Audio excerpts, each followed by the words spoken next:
বিদ্যালয়ের ৩১,৩০,০০০ শিক্ষার্থীকে দুপুরের খাবার দেবে অন্তর্বর্তী সরকার। সরকারি প্রাথমিক বিদ্যালয়ে ফিডিং কর্মসূচি নামে প্রকল্পটি বাস্তবায়ন করবে প্রাথমিক শিক্ষা অধিদপ্তর। এতে খরচ ধরা হয়েছে ৫,৪৫২ কোটি টাকা। কোনো বিদেশি ঋণ কিংবা অনুদান ছাড়াই নিজস্ব যোগান থেকে খরচ মেটাবে সরকার।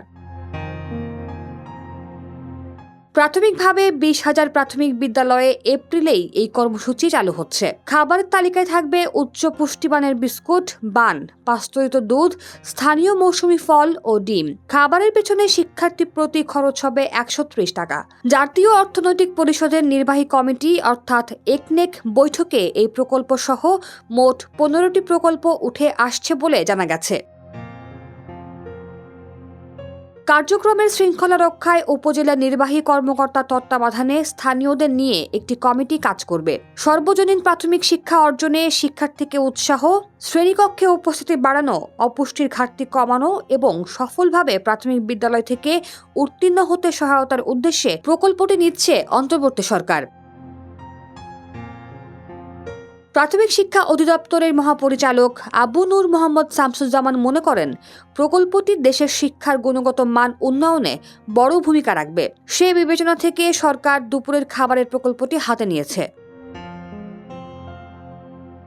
তিনি গণমাধ্যমকে আরও বলেন, দারিদ্র্যের কারণে কিংবা অসচেতনতায় অনেক শিক্ষার্থী না খেয়ে স্কুলে আসে। যারা খেয়ে আসে তাদেরও ক্লাসে একটা পর্যায়ে ক্ষুধা লাগে। স্কুলের পড়ালেখায় শিশুদের মন বসে না। ক্লাসের ফাঁকে স্কুলে খাবার পেলে এ সমস্যা থাকবে না। উন্নত বিশ্বে এ নীতিই অনুসরণ করা হয়।